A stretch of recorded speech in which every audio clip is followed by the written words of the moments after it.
কিন্তু সেই বাচ্চা যথেষ্ট কমিউনিকেট করছে, হুম, যথেষ্ট সোশ্যালাইজ করছে, হুম, তখন কিন্তু আমরা তাকে অটিজম বলতে পারি না। কথা বলছে না, মিশতে পারছে না। হুম, স্কুলে গেলে একা বসে রয়েছে, কোনো পার্টিসিপেশন এর মধ্যে বেশি থাকতে পারছে না। অকুপেশনাল থেরাপিস্টও থাকে, ফিজিওথেরাপিস্টও থাকে, সেন্সরি থেরাপিস্টও থাকে, স্পেশাল এডুকেটরও থাকে, প্লে থেরাপিস্টও থাকে, এবিএ যে করায় বিহেভিয়ার থেরাপিস্ট সেও থাকে, মনোবিদও থাকেন। আচ্ছা, এই যে সমস্যাটা এটা কি ছেলে বাচ্চাদের ক্ষেত্রে বেশি দেখা যায় না ফিমেল চাইল্ডদের ক্ষেত্রে বেশি দেখা যায়? দেন যেই বাচ্চাকে দেরি করে আনা হচ্ছে, তার ডায়াগনোসিসটা পরে হচ্ছে এবং তার ট্রিটমেন্টটা পরে শুরু হচ্ছে। এবং সেক্ষেত্রে যেটা হয়, পরবর্তীকালে দেরি করে শুরু করতে গেলে যে ডায়াগনোসিস নিয়ে একটি বাচ্চা ছোটবেলায় আসছে, হুম। তার কিন্তু ডায়াগনোসিসের ইন্টেন্সিটি বা সিভিয়ারিটিটা অনেক বেশি বেড়ে যায়, কমপ্লেক্সিটিটা অনেক বেশি বেড়ে যায়। এই ধরনের বাচ্চাদের কতদিন ধরে থেরাপি চলতে পারে? Hello and welcome back to health insight. আমি ধ্রুব। আজ আমাদের আলোচনার বিষয় হচ্ছে অটিজম। এই আলোচনায় আমরা জানার চেষ্টা করব অটিজম কি? অটিজম হলে আপনারা যারা বাবা-মা আছেন তারা কতখানি চিন্তিত হবেন এবং এই যে অটিজম শব্দটি যে আপনারা শুনেছেন, তার কি চিকিৎসা আছে? এবং এই চিকিৎসার জন্য আপনারা কার কাছে পৌঁছবেন বা কোন ধরনের এক্সপার্টের কাছে পৌঁছবেন সেটাও আমরা আজকে আপনাকে জানাবো। আর এই আলোচনায় আমাদের সঙ্গে আছেন আমাদের শহরের বিশিষ্ট মনোবিদ মীনাক্ষী খুরানা সাহা। নমস্কার ম্যাম। অটিজম, অটিজমটা তো ধরুন আগেও ছিল কিন্তু এখন এই কথাটা প্রচুর শোনা যায় যে আমার বাচ্চা অটিস্টিক বা অমুকের বাচ্চা অটিস্টিক। তো কথা হচ্ছে এই যে অটিজম, এই অটিজম জিনিসটা কি? আম অটিজম একটি অটিজম এখন অটিজম স্পেকট্রাম ডিসঅর্ডার পুরো হুম, নামটা বলতে গেলে যেটা দাঁড়ায়। এবং এটা একটা neuro developmental condition. Neuro developmental condition মানে আমরা যেটা বলতে পারি সেটা হচ্ছে যে যেইভাবে ব্রেন ডেভেলপমেন্ট হওয়ার কথা সেইটা একটু ডিফারেন্টলি হয়, ডিফারেন্টলি ওয়ায়ার্ড হয় এই হুম, বাচ্চারা। তাই জন্য তাদের ডেভেলপমেন্টটা খানিকটা আলাদা অন্য বাচ্চাদের, ওদেরই বয়সী যে বাচ্চারা বা একই জেন্ডারের বাচ্চার থেকে বেশ কিছুটা আলাদা হয়। এবং অটিজমের ক্ষেত্রে যেটা মানে মার্কার্স অফ ডায়াগনস্টিক যেটা ক্রাইটেরিয়া হুম। তার মধ্যে যেটা থাকে সেটা হচ্ছে সোশ্যাল কমিউনিকেশনের একটা জায়গায় অসুবিধে হয়, সেন্সরি প্রবলেমস হয় এবং তার সঙ্গে যেটা থাকে সেটা হচ্ছে যে কিছু স্টিরিওটিপিক বিহেভিয়ার বা ভাবুন এমন কিছু ইন্টারেস্ট যেগুলো খুব rigid interest, specific stereotypic interest, behaviour বা প্লে, সেরকম ধরনের আমরা দেখতে পাই। আচ্ছা। এবার এই যে আপনি স্পেকট্রাম কথাটা বললেন। মানে এটা দিয়ে মানে কি বোঝাতে চাইছেন আমি বুঝলাম না। এটা যদি একটু বুঝিয়ে বলেন। হ্যাঁ, মানে আম আগে অটিজম একটি নিউরো হুম। ডেভেলপমেন্টাল কন্ডিশন ছিল। সেটা ছাড়াও আরো কিছু সিম্পটমস বা আরো কিছু ডিসঅর্ডারস ও এটার মধ্যে ছিল। আচ্ছা। যেমন আগে রেটস ছিল। তারপরে চাইল্ডহুড একটা ডিসঅর্গানাইজড ডিসঅর্ডার থাকে সেইটা ছিল।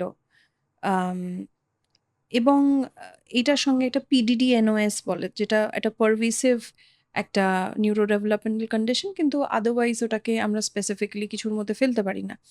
এই সবকিছু আলাদা, আলাদা করেছিল। প্লাস ছিল অ্যাসপারজাস, যেটা আপনি মানে হয়তো বিভিন্ন শুনবেন। রকম নিউরো ডেভেলপমেন্ট এর সমস্যা, যে সমস্যাগুলো একটা ছাতার নিচে রাখা হয়েছে যেটার নাম হচ্ছে অটিজম। একদম 2013 এ এটা DSM-5 এই পুরো জিনিসটাকে ক্লাব করে একটা ছাতার নিচে নিয়ে চলে এসছে এবং সেটাকে অটিজম স্পেকট্রাম ডিসঅর্ডার নাম দেওয়া আচ্ছা। হয়েছে। এইবার আপনার কাছে যেটা প্রশ্ন থাকবে ম্যাম যে আমার সন্তান অটিস্টিক কি না আমি কি করে বুঝবো? এবং আমি কখন একজন এক্সপার্টের কাছে পৌঁছবো? বেশ। আম অটিজম বোঝা যায় খুব আর্লি হুম, স্টেজ হুম, থেকেই বোঝা যায়। হুম, এমনকি ৫-৬ মাস ৭ মাস থেকেই বোঝা যায়। হুম, খুব, খুব সাটল হুম, সিম্পটমস হয়। তো তাই জন্য প্যারেন্টসরা অবভিয়াসলি ধরতে পারেন না। ২ বছরের মধ্যে যদি দেখেন যে বাচ্চা আই কনট্যাক্ট করছে না বা প্রি ভার্বাল স্কিলস গুলো বাচ্চার প্রপারলি আসছে না। হুম, যেমন অনেক সময় দেখবেন বাচ্চাদের আ স্পিচ আসছে না। হুম, কিন্তু সেই বাচ্চা যথেষ্ট কমিউনিকেট করছে, হুম, যথেষ্ট সোশ্যালাইজ করছে। হুম, তখন কিন্তু আমরা তাকে অটিজম বলতে পারি না। তাহলে হতে পারে যে তার কমিউনিকেশনটা ডিলে হচ্ছে অন্য কোনো কারণে। তাহলে কমিউনিকেশনাল ডিলে যেটা আগে হয়, স্পিচ ডিলে বাচ্চাদের, সেটা একটা মার্কার হতে পারে। কিন্তু তার সঙ্গে যেটা দরকার সেটা হচ্ছে সোশ্যাল এবং কমিউনিকেশনাল জায়গাটা থেকে তার ইন্টারেস্ট কম। আচ্ছা। এবং যে শুধু কারণে এরা বোধহয় কারো সঙ্গে আই কনট্যাক্ট করে না, ঠিক, কথা কম বলে ঠিক। এবং অনেক বাবা-মা এটা চিন্তায় থাকে যে আমার বাচ্চা কেন কথা বলছে না? হ্যাঁ, কথা বলছে না, মিশতে পারছে না। হুম, স্কুলে গেলে একা বসে রয়েছে। কোনো পার্টিসিপেশন এর মধ্যে বেশি থাকতে পারছে না। তার সঙ্গে যেটা দেখবেন সেটা হচ্ছে একটা ডিসওরিয়েন্টেশন থাকে। নিজের নামে তাকে ডাকলে সে হয়তো সাড়া দিচ্ছে না। অন্য কেউ ডাকলে বা বেসিক সিম্পল ইনস্ট্রাকশন দিলে সেইগুলো সে ঠিক করে ব্যক্ত করতে পারছে না বা সেটা ফলো করতে পারছে না। অনেক সময় দেখা যায় যে শুধু যে প্রাইমারি কেয়ার গিভার হুম, মোস্টলি মা হয়। যদি মা না হয় তাহলে খুব মানে যে একদম বাচ্চাটির সঙ্গে হুম, বেশিরভাগ সময় থাকে হুম, হুম। জেনারেলি তার ইনস্ট্রাকশন ফলো করছে, বাকি আর কারোর ইনস্ট্রাকশন ফলো করছে না। এবার মায়ের কেন ইনস্ট্রাকশন ফলো করছে? ভয়েসের সঙ্গে তার অ্যাসোসিয়েশন হয়ে গেছে তাই জন্য। আচ্ছা। কিন্তু বাকি অন্যরা নাম ধরে ডাকলে বা কোনো ইনস্ট্রাকশন আ বা ছোট, ছোট যে কমান্ড আমরা বাচ্চাদের হুম, করি, "এসো, হুম, বসো, জল খাও", হুম, শুনতে চাইছে না। একটু আনমনা রয়েছে, নিজের মতো রয়েছে। স্পিচ ডিলে তো রয়েছেই। প্লাস স্পিচের সঙ্গে যেটা রয়েছে সেটা হচ্ছে প্রি ভার্বাল স্কিলস গুলোও নেই বা জেস্চারাল যে একটা ডেভেলপমেন্ট থাকে, হাই করা, বাই, বাই করা, এসো বলা, যেগুলো হাত পা নাড়িয়ে বাচ্চারা বোঝায়, পয়েন্টিং করা, সেইগুলোও প্রপারলি ডেভেলপ হচ্ছে না। ডিসওরিয়েন্টেড রয়েছে, নিজের জগতে রয়েছে। স্পেসিফিক জিনিস নিয়ে ভীষণ ইরিটেটেড হয়ে রয়েছে। বাচ্চার মধ্যে একটা রেস্টলেসনেস রয়েছে। বাচ্চার অনেক সময় দেখা যায় যে প্রচুর হাই সেনসরি ইস্যুস থাকে। সেনসরি ইস্যুস মানে হচ্ছে যে যেই ধরন এই যে সেনসেশনস গুলো আমরা হুম, ফিল করি, হুম, হুম, সেটা এই বাচ্চাটা আইদার ওভার স্টিমুলেটেড হয়ে যায় সেই সেন্সেস গুলোর জন্য বা আন্ডার স্টিমুলেটেড হয়ে যায়। মানে হয়তো ভীষণ জোরে আওয়াজ হলো, হয়তো পাত্তাই দিল না। আবার স্পেসিফিক কিছু আওয়াজে হয়তো সে কানে হাত দিচ্ছে, প্লাগিং দ্য ইয়ার্স, বা কিছু স্পেসিফিক জামাকাপড় পরতে চাইছে না, টাচিং পছন্দ করছে না। বা গায়ে ক্রিম মাখানো পছন্দ করছে না, চুল কাটা, নখ কাটা পছন্দ করছে না। খুব অস্বস্তিতে পড়ছে। বাবা-মা একদম বেঁধে ধরে হুম। চুল, নখ কাটাচ্ছে। মানে এই ধরনের বিহেভিয়ার্স গুলো সেনসরি প্রবলেমস বা সেনসরি ডিসরেগুলেশন এর মধ্যে পড়ে। জেনারেলি অটিজমে এগুলো দেখা যায়। এবং যদি একটি বাচ্চা এই পারসিস্টেন্ট প্রবলেম গুলো দেখাচ্ছে তাহলে কিন্তু একদমই বেশি দেরি করা উচিত না। বিকজ ১ম অ্যাওয়ারনেস আর তারপরেই হচ্ছে অ্যাসেসমেন্ট। আপনার যদি একটুও মনে কিন্তু থাকে তাহলে ১ম যেটা আপনি বললেন হুম, যে হুম, কার কাছে যাবো, হুম। ১ম প্রাইমারি নিজের পিডিয়াট্রিশিয়ান এর কাছেই যাওয়াটা ভালো। আচ্ছা। যেহেতু বাচ্চাটিকে সে হুম, এতদিন ধরে হুম, দেখছেন, তো বাবা-মার যদি মনে প্রশ্ন থাকে তাহলে আগে তার কাছে যেতে পারেন। এবং সেখান থেকে জেনারেলি পিডিয়াট্রিশিয়ানরা রেফার করে দেয় চাইল্ড ডেভেলপমেন্ট সেন্টারে। সেখানে যেমন চাইল্ড সাইকিয়াট্রিস্ট এর কাছে বা চাইল্ড সাইকোলজিস্ট এর কাছে। তখন সেখান থেকে কাজ হয়। আচ্ছা, এই যে সমস্যাটা এটা কি আ ছেলে বাচ্চাদের ক্ষেত্রে বেশি দেখা যায় না ফিমেল চাইল্ডদের ক্ষেত্রে বেশি দেখা যায়? আম অটিজম মোস্টলি দেখা যায় ছেলেদের মধ্যে আচ্ছা, ৪ গুণের মতো বেশি। আচ্ছা। এবং মেয়েদের মধ্যে একটা কারণ না বুঝতে পারা, হুম, হুম, একটা তো হচ্ছে হুম, যে মেয়েদের সোশ্যাল হুম, স্কিলস একটু বেটার হুম, থাকে। হুম, আর ২ নম্বর হচ্ছে মেয়েরা যেহেতু বাই ক্যারেক্টার ওদের সোশ্যাল হুম, স্কিলস বেটার হুম, থাকে, হুম। কমিউনিকেশনটা বেটার হয়। তো তাই জন্য অনেক সময় অটিজমের যে ফিচার্স সেগুলো তারা মাস্ক করে ফেলতে পারে, হাইড করে ফেলতে পারে। আচ্ছা, তো তাই জন্য অনেক সময় লেট ডায়াগনোসিস হয়। মেয়েদেরটা তো স্পষ্টভাবে ১ম দিকে বোঝা যায় না। whereas ছেলেদের নিউরো ডেভেলপমেন্টাল প্রবলেমটাই বেশি থাকে। 4 টাইমস মতো তো বেশি থাকেই। আচ্ছা। এই যে লক্ষণগুলো আপনি যেটার কথা বলছেন যে লোকের সঙ্গে কথা বলতে চাইছে না, আ কোনো একজন পরিচিত এলে তার সঙ্গে কমিউনিকেট করছে না। আ তো এটা তো ইদানিংকালে আমরা দেখছি যে সমস্ত বাচ্চারা অত্যাধিক মোবাইল ইউজ করে, তাদের ক্ষেত্রেও এই সমস্যাটা হয়। তো এই দুটো বাবা-মা ডিফার করবেন কি করে? ঠিক কথা। আম আপনি যেটা বলছেন সেটা ভার্চুয়াল অটিজম এর হুম, কথা হুম, বলছেন হুম, এবং এটা ঠিক কথা যে স্ক্রিন দেখলে হুম। অটিজম এর ফিচার্স বেড়ে যায়। আচ্ছা। ADHD এর ফিচার্সও বেড়ে যায়। কিন্তু মাথায় রাখতে হবে যে ভার্চুয়াল অটিজম কিন্তু আম ঠিক করে দেওয়া যায়। মানে what I'm trying to hmm, mean is হুম, যে যদি কোনো বাচ্চার অটিজম থাকে তাহলে সেটা মোস্টলি জেনেটিক কারণেই থাকে। হুম। আপনি তাকে স্ক্রিন দেখিয়ে হুম, তার ক্ষতি করতে পারেন অবভিয়াসলি। হুম, তার অ্যাটেনশন, ফোকাস, হুম, হুম, হুম, সোশ্যালাইজেশন, হুম, তার ডেভেলপমেন্টের জায়গাটা ক্ষতি করতে হুম, পারেন। হুম। কিন্তু তাকে আপনি অটিজমে ফেলে দিতে পারবেন না। আচ্ছা। তো আপনি যখন স্ক্রিনটা সরাবেন, সে হয়তো জেদ করবে, অনেক কিছু গ্যাপ থাকবে, হুম, কিন্তু হুম, সে সেটাকে মেক আপ করে ফেলতে পারবে। এবং যদি কোনো বাচ্চার অটিজম থাকে এবং তাকে স্ক্রিনটাকে এক্সট্রা দেওয়া হয়, হুম, মানে অ্যাবিউজ হচ্ছে, স্ক্রিনটা হুম, হুম, দিয়েই সে খাচ্ছে, ঘুমোচ্ছে, ওটা নিয়েই ঘুরে বেড়াচ্ছে, হুম, নিজের মতো গান শুনছে, তাহলে যেটা হবে সেটা হচ্ছে যে অটিজমে যে একটা বাউন্ডারি হয়ে যায়, রিজিডিটি হয়ে যায়, সে ডেভেলপ করতে পারে না বা সে অন্য কিছুর মধ্যে নিজেকে এঙ্গেজ করতে পারে না, তাহলে আপনি সেইটা আরো বাড়িয়ে দিচ্ছেন। সে আরো সেই স্ক্রিন নিয়ে আসক্ত হয়ে যাবে। সে আরো অন্য জিনিসে এঙ্গেজ হতে চাইবে না, যেখানে তার সোশ্যাল ইন্টারেকশন এর জায়গা থাকছে। বিকজ স্ক্রিনে তো কোনো হুম, সোশ্যাল হুম, ইন্টারেকশন এর ব্যাপার নেই। আমি ঠিকই। তো কমপ্লিটলি নিজেকে হুম, এঙ্গেজ রাখছি নিজের মতো করে। তো সেইটাতে দেখা যায় যে সিম্পটমস গুলো অ্যাগ্রাভেট করে যায়। বেড়ে যায় আরো। বেড়ে যায়, হুম। বেড়ে যায়। আচ্ছা, পরের প্রশ্ন থাকবে আপনার কাছে যে এই ধরনের বাচ্চাদের পড়াশোনা শিখতে বা নতুন যেকোনো জিনিস শিখতে কতটা সমস্যা হয়? অটিজমের ক্ষেত্রে আগে বুঝতে হবে যে দেখুন, অটিজম যেহেতু আমরা স্পেকট্রাম হুম, বলছি, হুম, হুম, তার মানে অনেক রকম হুম, কন্ডিশনই হুম, অটিজমে চলে আসে। হুম, অটিজমের সঙ্গে যদি দেখা যায় যে অন্য ধরনের সমস্যাও রয়েছে হুম, বাচ্চাটার, হুম, যেমন ধরে নিন ADHD রইলো, লার্নিং এর প্রবলেম রইলো, বা দেখা যাচ্ছে যেটা অনেক সময় অনেক ক্ষেত্রে হয় সেটা হচ্ছে যে আইকিউটা অনেক সময় একটু কম কম থাকে। থাকে।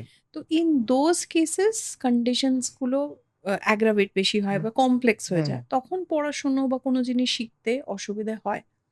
না হলে অটিজমের আরেকটা যে ক্লাস, এই হুম, যে অটিজম স্পেকট্রামের মধ্যেই একটা গ্রুপ আছে যেটাকে বলা হয় অ্যাসপারজার সিনড্রোম। হুম, সেইখানে বা সেটাকে হাই ফাংশনিং অটিস্টিকও হুম, বলা হয়। হুম। তারা কিন্তু নরমাল আইকিউ এর হয় আচ্ছা। এবং তাদের অনেক রকম স্কিলস থাকে, কিন্তু হ্যাঁ, অটিস্টিক ট্রেটস থাকে। সেই ক্ষেত্রে এদের কিন্তু স্কলারলি বা স্কলাস্টিক বা একাডেমিক অ্যাচিভমেন্ট করাটা মাচ ইজিয়ার। মানে তারা পড়াশুনোতে ভালো। কিন্তু যেটা সমস্যা হবে সেটা হচ্ছে ওই সোশ্যাল স্কিল, বা যতটা আমি জানি সেটা হয়তো আমার লিখে আমি এক্সপ্রেস করতে পারবো। কিন্তু প্রেজেন্টেশন ফর্মে হলেই, আমাকে লোককে বোঝাতে হলেই, হুম, সেখানে হয়তো আমার কিছু সমস্যা হতে পারে। তো সেইখান থেকে সমস্যা হচ্ছে। বাট এরা হচ্ছে মোস্টলি দ্যা ওয়ান্স যারা স্কুল কলেজ পার করে ফেলে সুন্দরভাবে। আচ্ছা। তাহলে মানে এখানে আমি যদি মানে সিম্পলি আমি যদি বোঝার চেষ্টা করি সেটা হচ্ছে ২ টো ক্যাটেগরি আছে। যে ক্যাটেগরি একটা ক্যাটেগরি যেটার একটু পড়াশোনা শিখতে অসুবিধা হচ্ছে, সোশ্যাল ইন্টারেকশন এও সমস্যা হচ্ছে। আরেক দল আছে যারা পড়াশোনাটা ঠিকঠাক করে নিচ্ছে কিন্তু সোশ্যাল ইন্টারেকশন এ সমস্যা হচ্ছে। তো আমি ১ম গ্রুপের কথায় আসি যে যাদের পড়াশোনায় শিখতে অসুবিধা হচ্ছে এবং আইকিউ লেভেলটাও কম। হুম, তো এটা তো বাবা-মার চোখে মোটামুটি ধরা পড়ে যায় ২ ঠিক। বছর ৩ বছরের মধ্যে ধরা পড়ে যায় এবং বাবা-মারা বুঝতে পারেন। হুম, কিন্তু বোঝার পর অনেক সময় বাড়িতে বসে থাকেন এবং চিন্তা করেন যে বয়সের সঙ্গে, সঙ্গে এটা ঠিক হয়ে যাবে। ঠিক। তো এই যে বাড়িতে বসে থাকা এবং ৫ বছর, ৬ বছর, ৭ বছর কি ১০ বছর পরে যখন তাদের মনে হলো যে না এইবার একজন আমার এক্সপার্ট এর কাছে নিয়ে যাওয়া উচিত। তো সেই প্যারেন্ট যখন আপনাদের কাছে নিয়ে আসে তখন তাদেরকে কি ঠিক করা সম্ভব হয়? নাকি এটা মাচ ইজিয়ার যে একটা বাবা-মা সতর্ক, সচেতন যে ৩ বছর কি ৪ বছরের মাথায় আপনার কাছে নিয়ে এলো? একদম, একদম। খুব ভালো প্রশ্ন এটা। হুম, হুম, এইটা নিয়ে আমরা ভোকালি এখন হুম, কথা বলছি। সেটা হচ্ছে যে আম একটা নিউরোপ্লাস্টিসিটি বলে যে কনসেপ্টটা আছে, হুম, মানে আমরা আম কোন বয়স অবধি ভালো করে হুম, শিখতে হুম, পারি। যত মানুষ ছোট থাকে, হুম, যত বাচ্চাটা হুম, ছোট থাকে, হুম, তখন কিন্তু তারা অনেক বেশি জিনিস রপ্ত করতে হুম, পারে, হুম, অ্যাডাপ্ট করতে পারে, হুম, অ্যাডজাস্ট করতে পারে। হুম। বয়সের সঙ্গে, সঙ্গে কিন্তু আমাদের শেখার ক্ষমতা কমতে থাকে। খুব কখনোই যে স্বাভাবিক। হ্যাঁ, হুম, কখনোই যে শেষ হয়ে যাচ্ছে হুম, তা হুম, নয়। আমরা জীবনের শেষ অবধি হুম, শিখি। হুম, কিন্তু শেখার যে ক্যাপাসিটি, লার্নিং এর যে কার্ভ, সেটা অনেক স্ট্রংলি বাড়ে হচ্ছে যখন বাচ্চা ছোট। তো সেই ক্ষেত্রে যদি কোনো বাচ্চাকে প্রপারলি ডায়াগনোজ করে তার আর্লি ইন্টারভেনশন স্টার্ট হয়ে যায়, তাহলে দেখা যায় যে এদের কিন্তু প্রগনোসিস এবং এদের ইমপ্রুভমেন্টের চান্স অনেক বেশি থাকে দেন যেই বাচ্চাকে দেরি করে আনা হচ্ছে, তার ডায়াগনোসিসটা পরে হচ্ছে এবং সে তার ট্রিটমেন্টটা পরে শুরু হচ্ছে। এবং সেক্ষেত্রে যেটা হয়, পরবর্তীকালে দেরি করে শুরু করতে গেলে যে ডায়াগনোসিস নিয়ে একটি বাচ্চা ছোটবেলায় আসছে, হুম। তার কিন্তু ডায়াগনোসিসের ইন্টেন্সিটি বা সিভিয়ারিটিটা অনেক বেশি বেড়ে যায়, কমপ্লেক্সিটিটা অনেক বেশি বেড়ে যায়। মানে সে অনেকটা জিনিসটাকে হুম, কমপ্লেক্স ঘেঁটে হুম, কষ্ট পাকিয়ে আনছে। মানে হুম, তার পক্ষে যেটা হবে সেটা হচ্ছে বাচ্চাটার তো চ্যালেঞ্জ হুম, হবেই। বাবা-মাকেও কিন্তু অনেক, অনেক বেশি ওয়েট করতে হবে। তার যে ইমপ্রুভমেন্টটা সেটা কিন্তু কম্প্যারেটিভলি ছোট বাচ্চাদের তুলনায় স্লোয়ার হবে এবং ইমপ্রুভমেন্টের চান্সেস গুলোও কম থাকবে। কিন্তু এটা আমি আপনাকে বলতে হুম, পারি হুম, সেটা হচ্ছে যে আর্লি ইন্টারভেনশন বা হুম, ইন্টারভেনশন এমন একটা জিনিস যেখানে একটা বাচ্চা পড়লে ইমপ্রুভমেন্ট হবেই। যদি সে প্রপারলি থেরাপি করে ইমপ্রুভমেন্ট হবেই। কিন্তু ছোটবেলায় হলে জিনিসটা অনেক সুন্দরভাবে হয়। বাচ্চাটা অনেকটা আপনি ওই সমস্যা থেকে ওকে বার করতে পারেন। যেটা বড় বয়সে কি হয় ডিফিকাল্ট। সেটা আমরা দেখেছি যেকোনো রোগের ক্ষেত্রে। আমি এটাকে রোগ বলছি না, কিন্তু আমরা দেখেছি যেকোনো রোগের ক্ষেত্রে বা যেকোনো সমস্যায় হ্যাঁ, আমরা একদম। যদি আর্লি স্টেজে যদি পৌঁছাই একজন এক্সপার্ট এর কাছে, একজন চিকিৎসকের কাছে বা একজন মনোবিদের কাছে, তার কাছে ব্যাপারটা অনেকটা ইজি হয় ঠিক ঠিক করাটা কথা। এবং বাবা-মার সাফারিং টাও অনেকটা কম হয়। একদমই, একদমই। আচ্ছা। এবার যেটা জানতে চাইবো ম্যাম, যে এই ধরনের বাচ্চাদের হুম, যদি আমরা একজন এক্সপার্ট এর কাছে নিয়ে যাই, হুম। তো এক্সপার্টরা এই সমস্ত বাচ্চাদের কিভাবে কেয়ার নেন এবং কিভাবে তারা থেরাপি দেন? এবং এদের টিমে কি একজন শুধুমাত্র মনোবিদই থাকেন নাকি অন্যান্য এক্সপার্টরাও থাকেন? খুব ভালো প্রশ্ন again। দেখুন একটা বাচ্চার ডেভেলপমেন্ট হুম, যখন আমরা বলছি নিউরো ডেভেলপমেন্ট হুম, নিয়ে আমরা কাজ হুম, করছি, একটা বাচ্চার ডেভেলপমেন্ট তো জাস্ট একটা অ্যাসপেক্টে হয় না। হুম, তার কগনিটিভ মানে হুম, মানসিক ডেভেলপমেন্ট হবে, তার বোঝার ক্ষমতা বাড়বে, তার মেশার ক্ষমতা বাড়বে, তার ফিজিক্যাল ডেভেলপমেন্ট হতে হবে, তাকে লিখতে হবে, তাকে বসতে হবে, পড়তে হবে, হুম, খেলতে হবে। কত কিছু হুম, একটা হুম, বাচ্চা হুম, হুম, হুম, করতে হবে, হুম, তবে তার পুরোপুরি একটা ডেভেলপমেন্ট হয়, তারপরে সে নেক্সট স্টেজের ডেভেলপমেন্টে এক্সাক্টলি। যায়। হুম, সেই ক্ষেত্রে একজন যদি বাচ্চাকে ট্রিট করে তাহলে একটা অ্যাসপেক্টই ট্রিট করা হবে। তাই জন্য বাচ্চাদের জন্য আমরা চাইল্ড ডেভেলপমেন্ট সেন্টারে কিন্তু মাল্টিডিসিপ্লিনারি ইনপুট ইউজ করি। যেখানে বাচ্চার জন্য অকুপেশনাল থেরাপিস্টও থাকে, ফিজিওথেরাপিস্টও থাকে, সেন্সরি থেরাপিস্টও থাকে, স্পেশাল এডুকেটরও থাকে, প্লে থেরাপিস্টও থাকে, এবিএ যে করায় বিহেভিয়ার থেরাপিস্ট সেও থাকে, মনোবিদও থাকেন। একটা টিম থাকে। একটা টিম ওয়ার্ক, স্পিচ হুম, থেরাপিস্ট থাকেন। এই পুরো টিম মিলে একসঙ্গে কিন্তু বাচ্চাটির কাজ করে। কিন্তু এটা মাথায় রাখতে হবে যে আমার টিমে ১০ জন আছে মানেই যে ১০ জন মিলেও বাচ্চার পেছনে কাজ করবে তা নাও হতে পারে। এটা কমপ্লিটলি ডিপেন্ড করছে যে বাচ্চার কি রিকোয়ারমেন্ট। এইটাই কিন্তু আর্লি ইন্টারভেনশন। আমি আমার বাচ্চাকে ১০ টা থেরাপি ১০ জনের কাছে ঘুরে ফিরে করাচ্ছি সেটা কিন্তু ইন্টারভেনশন নয়। আমি দেখব আমার বাচ্চার অ্যাসেসমেন্ট করে যে আমার বাচ্চার নিড কি এবং নিড বেসিসে আমি বাচ্চার থেরাপি কিউরেট করব যে তার কি, কি নিড এবং কতটা নিড। আমার বাচ্চাকে হয়তো ৩ দিন আসতে হবে থেরাপিতে। তাহলে ওর ইমপ্রুভমেন্টটা আমরা হুম। ভালো দেখতে পারবো। সে এলো ১ দিন। বা সে বলল যে, "না, না ৩ দিন কেন করাচ্ছেন? আমি ৬ দিনই আসবো।" কোনটাই কাজে দেবে না। ঠিক যেমন আপনাকে ওষুধ বা একটা হুম, কিছু নিলে, সেই ড্রাগটা নিলে আপনাকে একটা স্পেসিফিক অ্যামাউন্ট এ, হুম, স্পেসিফিক টাইম এ হুম, করতে হয়। থেরাপিটাও কিন্তু তাই। ইউ হ্যাভ টু ইউস বা you have to go by what the professional is saying. এটা আমি কেন বলছি? বিকজ এইটা আমার প্র্যাকটিসে আমি অনেকবার দেখেছি যে, "না, না আমরা ৬ দিনই আসতে চাই।" আরে আসতে হবে না। বা কাউন্সেলিং এ, "না আমরা সপ্তাহে ২ দিন করে আসি না?" আমি হয়তো বলেছি যে, হুম, "আপনি উইকলি আসুন বা ২ সপ্তাহে ১ দিন হুম। আসুন।" "না আমি তাড়াতাড়ি আসি না, তাহলে তো তাড়াতাড়ি হয়ে যাবে।" ব্যাপারটা সেরকম নয়। আপনার হিলিং জার্নি বা আপনার হিলিং প্রসেস এর একটা টাইম আছে। সেই টাইমটাকে আপনাকে রেসপেক্ট করতেই হবে। এই ধরনের বাচ্চাদের কতদিন ধরে থেরাপি চলতে পারে? দেখুন, থেরাপি মানে একটা জিনিস বুঝতে হবে যে এটাতে যেমন হুম, মেডিসিনে একটা হুম, মেডিসিনের ডোজ হুম, খেলেন, একটা হুম, জ্বর সেরে গেল, হুম, ব্যাপারটা তো সেরকম নয়। হুম, এখানে একটা বাচ্চার কিন্তু ডিজিজ নেই। হুম, যে আপনি ডিজিজটাকে ওষুধ দিয়ে কিওর করে হুম, ফেললেন। আমরা কিন্তু কথা বলছি ডিসঅর্ডার নিয়ে বা কন্ডিশন নিয়ে। হুম, কন্ডিশন মানে কি? পার্মানেন্ট একটা সিচুয়েশন। তো পার্মানেন্ট যদি একটা সিচুয়েশন হয়, সেটা যদি ডিজিজ না হয়, তো তার মানে তা থেকে যখন আপনাকে বেরোতে হচ্ছে, সেখান থেকে যখন আপনাকে রিহ্যাবিলিটেশন নিতে হচ্ছে, সেটা কিন্তু টাইম কনজিউমিং প্রসেস। সেটাকে আপনি ঠিক মানে তাড়া দিলেই তাড়াতাড়ি, তাড়াতাড়ি হবে না হুম, বা আপনি সেটাকে অনেকদিন ধরে টানবো ভাবলেও যে হুম, আপনার বাচ্চা সেইভাবে করবে হুম, তা নয়। এটা বাচ্চা টু বাচ্চা ডিপেন্ড করছে কেন কি তার ডায়াগনোসিস এ কতটা কমপ্লেক্সিটি আছে, কতটা কোমরবিড কন্ডিশনস আছে, তার নিজের প্রত্যেকটা কন্ডিশন কতটা সিভিয়ার এইটার উপর ডিপেন্ড করে কিন্তু ফার্স্ট থেরাপি প্ল্যান হয়। নেক্সট হচ্ছে থেরাপিটা কতটা ইন্টেন্সিভ চলবে এবং কতদিন লাগবে। জেনারেলি আমি আপনাকে বলতে পারি, আমরা বলি যে 6 মাস আপনি ফার্স্ট থেরাপি করুন। 6 মাসের মধ্যে একটা ভালো রকম ইমপ্রুভমেন্ট বোঝা যায়। তারপরে আমরা কি করি? জেনারেলি বসে আমরা টিম মিটিং করি, যারা বাচ্চার সঙ্গে কাজ করছেন, অভিভাবক সবাই বসে এবং সেই মতো করে আমরা পরের প্ল্যানটা করি যে এবারে ওর কি লাগবে? ওর নেক্সট স্টেজে কি লাগবে? ভাবুন ফর এক্সাম্পল এডুকেশনাল থেরাপি ১ম এ দেওয়াই হলো না। বিকজ ওর এডুকেশনের অবস্থাই নেই। 6 মাস পরে হয়তো দেখা গেল যে এবারে এডুকেশন ওর স্টার্ট হওয়া দরকার। ও যেই মোমেন্টামে আছে এই সময়টা দিলে ওর জন্য ঠিক হবে। সেই সময় হয়তো এডুকেশনটা পিচ করা হলো। কিছু জিনিস বাড়ানো হলো, কিছু জিনিস কমানো হলো বা একই রাখা হলো। কমপ্লিটলি ডিপেন্ডিং আপন how the child is doing. তো এটা মাথায় রাখতে হবে, it's a long term process.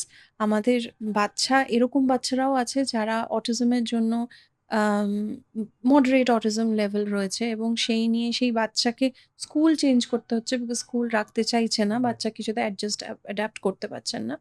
সেই বাচ্চা আমাদের আছে যারা ক্লাসে এখন সেকেন্ড হয়, থার্ড হয়, এরকম কিন্তু আছে। সেই ক্ষেত্রে বলি এই মা কিন্তু মানে দাঁত কামড়ে ২ বছর ধরে বাচ্চাটার পেছনে কাজ করছে। তো এখানে কিন্তু parental patience is very important and parental understanding and এক্সপেকটেশনটাও খুব ইম্পর্ট্যান্ট। এটাকে রোগের মতো, জ্বরের মতো ভেবে কেন আমি ২ দিন থেরাপিতে আনলাম ঠিক হয়ে যাচ্ছে, কেন হচ্ছে না, কেন আমি ১ মাসের মধ্যে ইমপ্রুভমেন্ট দেখতে পাচ্ছি না, এটা বললে হবে না। প্লাস বাড়িতেও কিছু জিনিস আপনাদের মাথায় রাখা দরকার, সেটাও কিন্তু বসে বুঝতে হবে। মানে আমি বাড়িতে যা খুশি তাই উল্টোপাল্টা করব আর এক্সপেক্ট করব যে শুধু থেরাপিতে একটা ম্যাজিক হয়ে যাবে আর বাচ্চা ঠিক হয়ে যাবে, সেটা কিন্তু হয় না। এখানে আপনাকে কিন্তু অ্যাজ আ প্যারেন্ট আপনার যতটুকু রোল সেটা কিন্তু বুঝে সেই মতো বাচ্চার সঙ্গে চলতে হবে। যেগুলো আমরা এখান থেকে শিখিয়ে দেবো সেগুলো কিন্তু করতে হবে। আচ্ছা, অনেক বাবা-মাই আছেন যারা একবার যখন শুনেন যে তার বাচ্চার অটিজম হয়েছে বা তার বাচ্চা অটিস্টিক, তারা না একটু ভেঙে পড়েন। তো সেই সমস্ত বাবা-মার উদ্দেশ্যে আপনার কি বলার থাকবে? দেখুন ফার্স্ট যেটা ভীষণ ইম্পর্টেন্ট বোঝা সেটা হচ্ছে যে হুম, যদি অটিজম বা অটিজমের ট্রেট থেকে থাকে হুম, তাহলে এটাকে অ্যাকসেপ্ট করে এগোনোটা খুব দরকার। যতদিন আপনি এটাকে অ্যাকসেপ্ট করতে পারবেন না, ততদিন আপনি কিন্তু নিজের ব্যাপারেও আনফেয়ার বিহেভ করবেন, বাচ্চার ব্যাপারেও আনফেয়ার। বিকজ আপনি তো এক্সপেক্ট করবেন যে ও বাকিদের মতো করবে। ইয়েস। কিন্তু ও তো একটা স্পেসিফিক রোগের জন্য বা একটা স্পেসিফিক কারণের জন্য আটকে আছে। হুম, আমরা যদিও অটিজমকে রোগ বলছি না, বাট অন্য অনেক কন্ডিশনসও তো অটিজমের সঙ্গে থেকে হুম, হুম। থাকে। হুম? স্লিপের ডিস্টার্বেন্স থাকে, ইটিং এর ডিস্টার্বেন্সেস থাকে এবং অনেক সময় আরো অনেক রকম ডিফিকাল্টিসও থাকে।